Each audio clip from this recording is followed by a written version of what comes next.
Hari ini kita mendengar firman Tuhan bagaimana kita memiliki hati Tuhan, ya. Bagaimana benar-benar hati kita tuh diproses. Jadi kesaksian tadi, seluruh jiwa, tubuh, rohnya itu diproses, Ibu Linda bersama keluarga. Dan kita juga akan mengalami satu proses yang benar-benar bisa merubah kita, sehingga ada pertobatan, ada kasih mula-mula, ada hati yang murni. Jadi miliki hati Tuhan. Matius 9 ayat 9 sampai 13. Kita baca ya. Matius 9 ayat 9 sampai 13. Kita baca sama-sama. 1, 2, 3. Setelah Yesus pergi dari situ, ia melihat orang yang bernama Matius duduk di rumah cukai, lalu ia berkata kepadanya, "Ikutlah aku." Maka berdirilah Matius lalu mengikuti dia. Kemudian ketika Yesus makan di rumah Matius, datanglah banyak pemungut cukai dan orang berdosa dan makan bersama-sama dengan dia dan murid-muridnya. Pada waktu orang Farisi melihat hal itu, berkatalah mereka kepada murid-murid Yesus, "Mengapa gurumu makan bersama-sama dengan pemungut cukai dan orang berdosa?" Yesus mendengarnya dan berkata, "Bukan orang sehat yang memerlukan tabib, tetapi orang sakit." Ya. Dan itulah firman Tuhan. Jadi pergilah dan pelajarilah arti firman ini. Yang kukehendaki ialah belas kasihan dan bukan persembahan, karena aku datang bukan untuk memanggil orang benar, melainkan orang berdosa. Jadi saudara yang kekasih, kita itu orang berdosa. Yang orang berdosa jadi tidak berdosa. Jadi Tuhan Yesus datang adalah karena kita orang sakit. Jadi kalau kita ke gereja, gereja itu kayak rumah sakit. Iya kan? Perlu sakit, penyembuhan fisik, penyembuhan rohani, penyembuhan mental, semua harus disembuhkan. Amin. Iya kan? Apapun disembuhkan. Kita datang di dalam hadirat Tuhan, kita menyembah memuji Tuhan. Tadi kita menyembah memuji Tuhan, kita rasakan hadirat Tuhan. Ada sesuatu supranatural yang hidup dalam hidup kita. Supranatural yang merubah hati kita, sehingga setiap yang bertobat bisa miliki hati Tuhan. Jadi jangan pernah berpikir, "Tuhan, kok aku gak mengerti Engkau sih Tuhan? Tuhan, gimana caranya sih memiliki hati Tuhan?" Sangat singkat, sangat gampang. Dekat selalu dengan Tuhan. Contohnya saya punya anak, nama anak saya Genesis Abijah. Setiap hari, karena dia lagi di Amerika sekarang, setiap hari saya tuh FaceTime tuh 2-3 kali. Jadi saya mengerti sifat anak saya, dia mengerti sifat papanya. Iya kan? Begitu juga dengan Tuhan. Kalau kita tidak dekat dengan Tuhan, bagaimana kita mengerti sifat Tuhan? Betul nggak? Kalau kita nggak berdekat sungguh-sungguh, kita cuma tahu kita diselamatkan karena kasih karunia kita diselamatkan, memang betul. Tetapi kita juga harus berusaha memutuskan supaya dekat cari Tuhan. Baru kita mengerti. Amin. Makanya Tuhan bilang, "Engkau adalah anak kesayanganku." Kita semua anak kesayangan Tuhan. Karena kita dekat dengan Tuhan. Tidak pernah jauh dari Tuhan. Itu yang Tuhan mau. Yang pertama adalah hati yang baru. Ya. Bagaimana kita menerima hati yang baru? Yesaya 36, kita baca. Ya, ayat 26. 1, 2, 3. "Kamu akan kuberikan hati yang baru dan roh yang baru di dalam, dan aku akan menjauhkan dari tubuhmu hati yang keras dan kuberikan kepadamu hati yang taat. Rohku akan kuberikan diam di dalam batinmu, dan aku akan membuat kamu hidup menurut segala ketetapanku dan tetap berpegang pada peraturan-peraturanku dan melakukannya." Jadi kesannya itu kayaknya, wah, ini peraturan Tuhan gini. Tetapi di awal firman Tuhan firman Tuhan bilang ini, "Kuberikan hati yang baru, roh yang baru sampai di dalam batinmu." Berat, kalau di Google, lihat di kamus, batin itu apa sih? Batin itu berarti yang paling dalam di hati kita. Yang tahu hanya Tuhan dan kita pribadi. Yang paling dalam di hati kita. Orang tua, orang lain nggak tahu. Mungkin suami nggak tahu, mungkin istri nggak tahu, anak-anak nggak tahu. Tapi yang tahu hanya Tuhan. Di dalam batinmu. Sampai menusuk. Makanya kan firman Tuhan kan seperti lebih tajam dari pedang bermata dua. Menusuk amat dalam. Sampai memisahkan tulang dan sumsum. Ya kan? Hikmat-hikmat manusia. Jadi saudara yang kekasih, kita harus benar-benar mengerti bahwa Tuhan memberikan kita hati yang baru, roh yang baru. Nah, setelah kita menerima hati dan roh yang baru di dalam batin kita, baru kita bisa melakukan segala peraturan-peraturan dan ketetapan-ketetapan Tuhan. Amin. Karena kalau kita nggak ada hati yang baru, nggak ada yang baru, bagaimana mungkin kita bisa? Kita sepertinya susah. Aduh, peraturan lagi, gimana sih ini? Aduh, mesti baca Alkitab lagi siang dan malam. Aduh, mesti berdoa lagi, mesti. Kenapa? Hati dan batinnya tidak baru. Hati dan rohnya tidak baru. Jadi kita seperti beban untuk cari Tuhan. Betul gak sih? Iya kan? Sepertinya beban untuk cari Tuhan, beban untuk ke gereja, beban untuk dipanggil ibadah. Because why? We don't have the new heart, the new spirit. But God gave it to us. I give you a new spirit, a new heart. Makanya kita bisa ikut ketetapan Tuhan. Kita bisa ikut peraturan Tuhan. Karena ada hati yang baru, roh yang baru. Dan kita percaya, kita semua yang ada saat ini mempunyai hati yang baru, roh yang baru. Tepuk tangan dong buat Tuhan Yesus. Ya, kita mengerti ya. Kenapa kita bisa ikut ketetapan Tuhan? Kenapa kita ikut peraturan Tuhan? Karena hati dan roh kita baru. Dibarui semua. Amin. Yang kedua adalah hati yang berubah. Amsal 4 ayat 23. Terima kasih Mas Gama. You look handsome. 1, 2, 3. Jagalah hatimu, karena dari situlah terpancar kehidupan. Nah, kita kan berbicara mengenai hati. Jadi Tuhan bilang, jagalah hatimu dengan segala kewaspadaan, karena dari situlah terpancar kehidupan. Jadi di dalam hidup kita ada satu anugerah karunia yang Tuhan kasih kepada kita.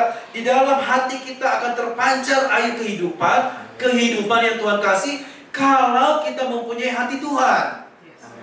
Jadi pribadi Kristus is transfer, iya kan?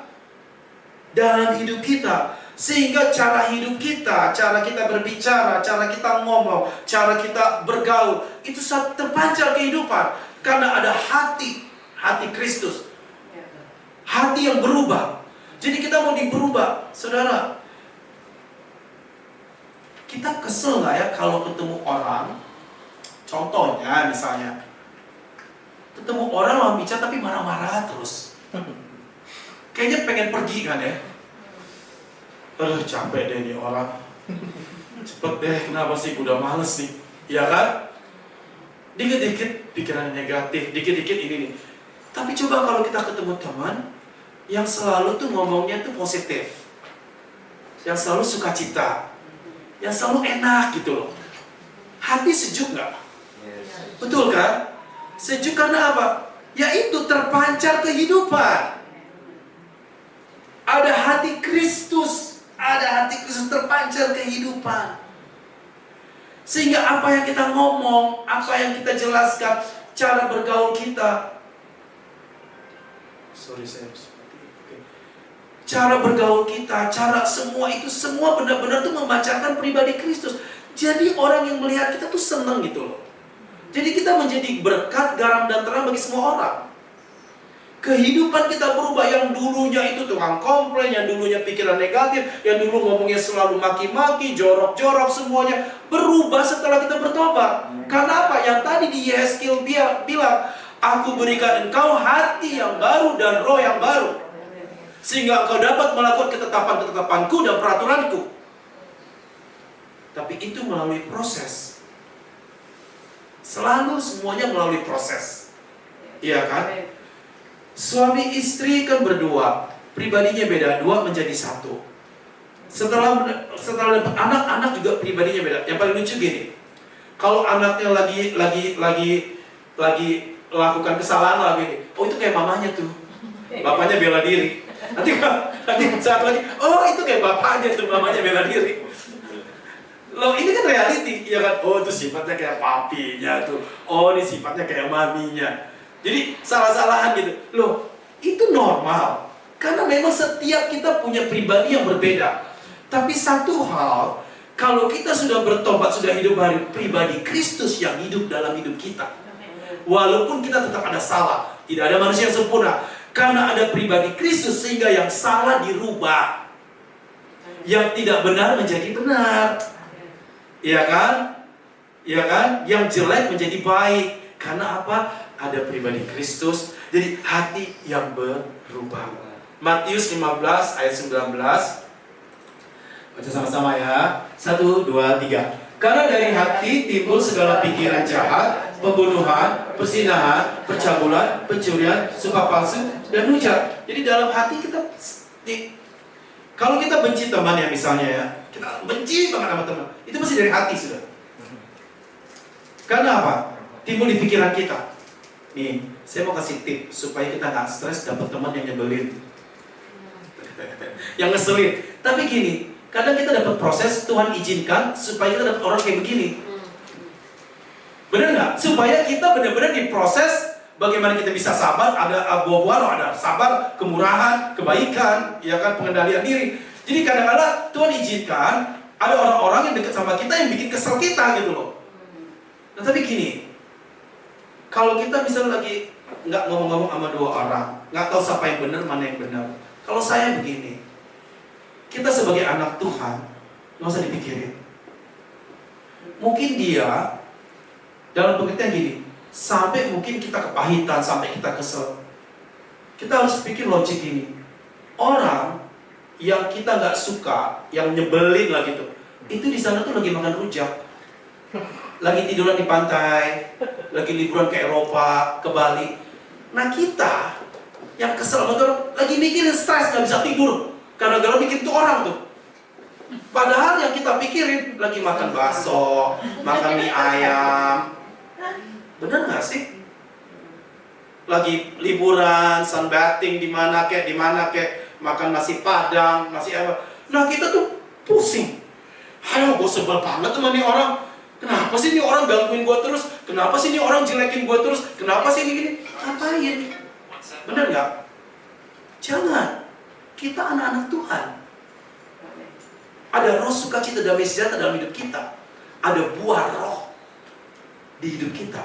Kasih, damai sejahtera, sukacita, kemurahan, kebaikan, kelemah lembutan, penguasaan diri, buah roh di kita. Jadi kalau dia juga enak-enak ya kita enjoy aja sama Tuhan. Emang gue pikirin, Tuhan kita Allah yang baik. Amen. Tuhan kita Allah yang dahsyat. Engkau sungguh baik, teramat baik. Pokoknya aku gak peduli, tetap Engkau Yesus Tuhan yang baik. Nah itu namanya kita mempunyai hati yang berubah. Amin. Efesus 5 ayat 15. Aku yang masih yang ganteng. Efesus 1. Ayo. Efesus 5.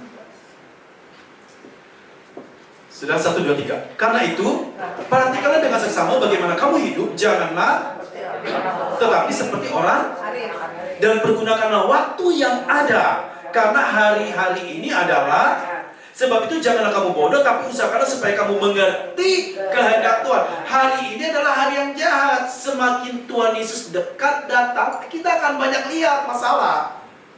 Loh iya, tetapi tergantung cara pemikiran kita. Kalau kita mau damai sejahtera sukacita, ya ngapain pikiran yang gak enak? Pikirin positif aja. Benar gak sih?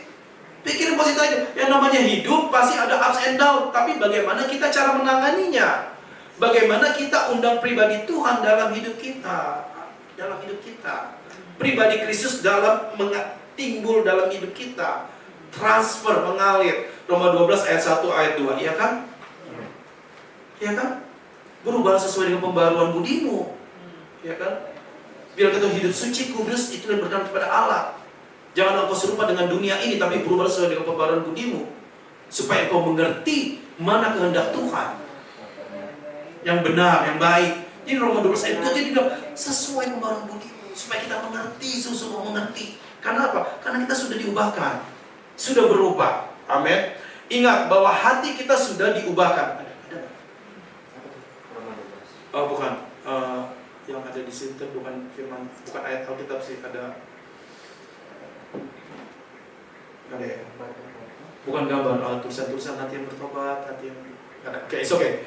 Jadi ingat bahwa hati kita sudah diubahkan, hati yang bertobat, hati yang berdoa, hati yang taat dan setia, hati yang mengasihi, hati yang menolong, hati yang memberi, hati yang rela berkorban dan berserah dalam menghadapi tantangan, hati yang tidak sombong, rendah hati, dan hati yang mengampuni.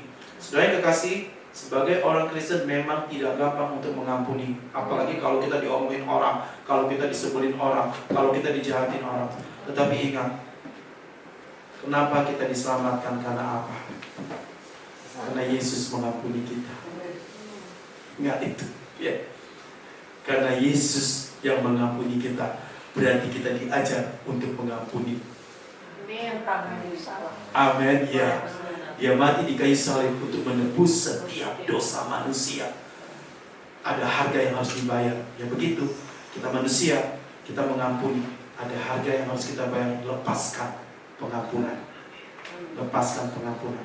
Supaya bisa tidur enak, supaya bisa makan mie ayam, supaya bisa makan yang lain-lain. Liburan keluar negeri sehat. Kan apa? Pengampunan. Amin. Dilepaskan pengampunan. Jadi kesaksian Ibu Linda, lepaskan pengampunan. Kalau nggak kan kepikiran terus sampai Tuhan Yesus datang, itu bisa tuh, dan dendam semua tetap ada. Dan 2 orang itu mereka berkelompok membunuh saya, yang 2 udah meninggal. Penghakiman bukan hak kita. Ingat, pembalasan bukanlah hakmu. Kan Tuhan bilang, pembalasan bukanlah hakmu, tapi hakku. Jadi kalau kita orang baik, dijahatin orang, nggak usah takut, nggak usah bales. Berdoa buat orang itu, kasih pengampunan, dan Tuhan yang berkarya dalam hidup kita. Amin. Ya. Yang terakhir, hati yang gembira. Tahu kan firman-Nya? 1:17 ayat 24.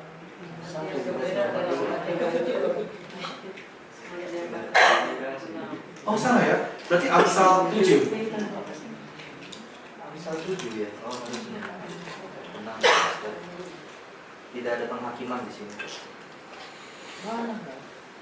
Nah itu Amsal 7. Amsal gembira ini Filipina. Hati yang gembira adalah obat yang tetapi semangat yang patah.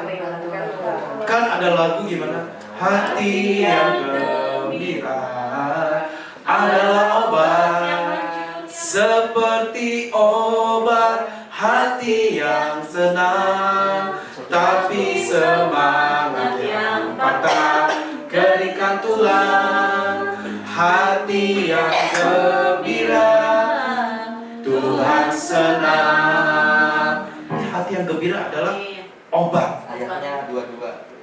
Sudah berapa? Bukan 24. Amsal 17 ayat 22. Oke, sorry ya. 17 sampai pendeta juga ada salah. Ada lupa. Manusia betul. Jadi hati yang gembira adalah obat. Kenapa banyak orang sakit? Karena pikiran yang tidak gembira. Kenapa banyak orang tiba-tiba sakit mental illness, sakit segala macam, ada penyakit organ tubuh? Karena apa? Dari hati. Masuk pikiran, dipikirin, stres, masuk ke organ tubuh. Tapi kalau hati yang gembira, pikiran yang gembira, tubuh sehat. Amin. Ingat itu. Hati yang gembira dari Tuhan, pikiran yang gembira, tubuh menjadi sehat. Tubuh jiwa roh kita terpelihara sempurna. Amin. Tepuk tangan buat Tuhan Yesus ya. Baik. Filipi 4 ayat 4 sampai 5. Yuk kita bangkit berdiri bersama-sama sebelum nanti Ibu Lia akan kasih sharing firman Tuhan. Filipi 4 ayat 4 sampai 5 berkata, 1, 2, 3. Bersukacitalah senantiasa dalam Tuhan. Sekali lagi berkatakan bersukacitalah. Hendaklah hatimu diketahui semua orang. Tuhan sudah dekat. Jadi hati kita biar diketahui semua orang. Bukan hati yang jahat, tapi hati anak Tuhan. Oh, ini hatinya baik, orangnya baik, orangnya mantep. Saya mau bergaul dengan orang ini, saya mau ibadah dengan orang ini. Jadi mereka mengenal hati kita. Ya, hatimu diketahui semua orang, Tuhan sudah dekat. Ayat 8, langsung lengkap. Jadi akhirnya, saudara-saudara, semua yang benar, semua yang mulia, semua yang adil, semua yang suci, semua yang manis, semua yang sedap didengar, semua yang disebut kebajikan dan patut dipuji, pikirkanlah semuanya itu. Jadi kalau stres, ingat ayat ini, ayat 8. Amin. Semua yang manis, semua yang suci, ya kan, semua yang mulia, semua yang sedap didengar, yang pikirkanlah semuanya itu. Amin. Jadi supaya hidup kita selalu ada sukacita. Amin. Tuhan Yesus, terima kasih Tuhan atas firman-Mu. Amin. Kami mengucap syukur atas kebaikan-Mu. Berikan kami hati seperti hati-Mu ya Tuhan. Kalau kadang-kala mungkin kami tidak suka, kadang-kala ada pikiran negatif, ampuni setiap salah dosa pelanggaran kami, tapi kami mau diubahkan Tuhan. Ajar kami juga mempunyai hati yang mengampuni, hati yang bertobat, hati yang taat dan setia, hati yang bersyukur juga Tuhan, hati yang rela mau berkorban juga untuk pelayanan-Mu ya Bapa, dan hati yang rendah hati, tidak sombong. Kami mau diubahkan Tuhan. Kami tahu akan melalui proses, tapi waktu kami melalui proses, mampukan kami, karena Engkau sudah berikan hati yang baru, roh yang baru untuk hidup kami. Terima kasih Tuhan Yesus. Kami percaya seluruh hidup kami sudah dibaharui. Tubuh jiwa roh kami dibaharui. Pikiran-pikiran Kristus, hati-hatinya Tuhan. Dalam nama Yesus kami berdoa mengucapkan haleluya. Yang percaya katakan amin. Silakan duduk dalam Tuhan.